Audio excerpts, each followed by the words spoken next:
ইরানের সঙ্গে চলমান চুক্তি প্রক্রিয়া ঘিরে ফের তীব্র ভাষায় প্রতিক্রিয়া জানিয়েছেন মার্কিন প্রেসিডেন্ট ডোনাল্ড ট্রাম্প। তিনি বলেছেন, ইরানের সঙ্গে কাজ করা অত্যন্ত অসম্মানজনক এবং তাদের আচরণ কোনোভাবেই গ্রহণযোগ্য নয়।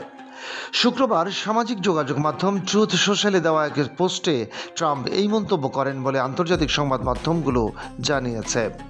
ট্রাম্প তার পোস্টে অভিযোগ করেন, ইরান যে শর্তগুলোর কথা ফেক নিউজের মাধ্যমে প্রকাশ করছে তা আসলে চূড়ান্ত আলোচনায় সম্মত হওয়া শর্তের সঙ্গে কোনোভাবেই মিল নেই।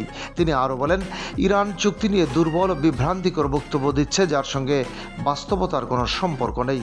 তার ভাষায়, এদের সঙ্গে কাজ করা খুবই অসম্মানজনক। ট্রাম্প দাবি করেন, ইরানের সঙ্গে সৎভাবে কোনো কার্যকর সমঝোতায় পৌঁছানো কঠিন হয়ে পড়েছে, কারণ তারা বারবার ভুল ও বিভ্রান্তিকর তথ্য দিচ্ছে। এর আগে একই দিন ইরানের রাষ্ট্রীয় গণমাধ্যমে সম্ভাব্য চুক্তির একটি রূপরেখা প্রকাশ করা হয়।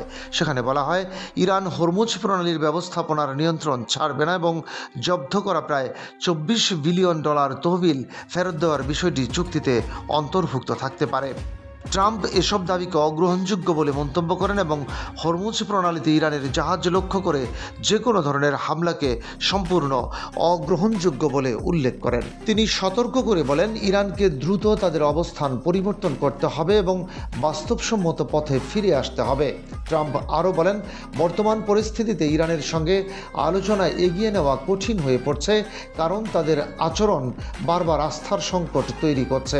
সব মিলিয়ে সম্ভাব্য যুক্তরাষ্ট্র ইরান চুক্তি ঘিরে একদিকে যখন সমঝোতার আশা তৈরি হচ্ছে, অন্যদিকে তখনই পারস্পরিক অভিযোগ ও উত্তেজনা নতুন করে পরিস্থিতিকে জটিল করে তুলছে।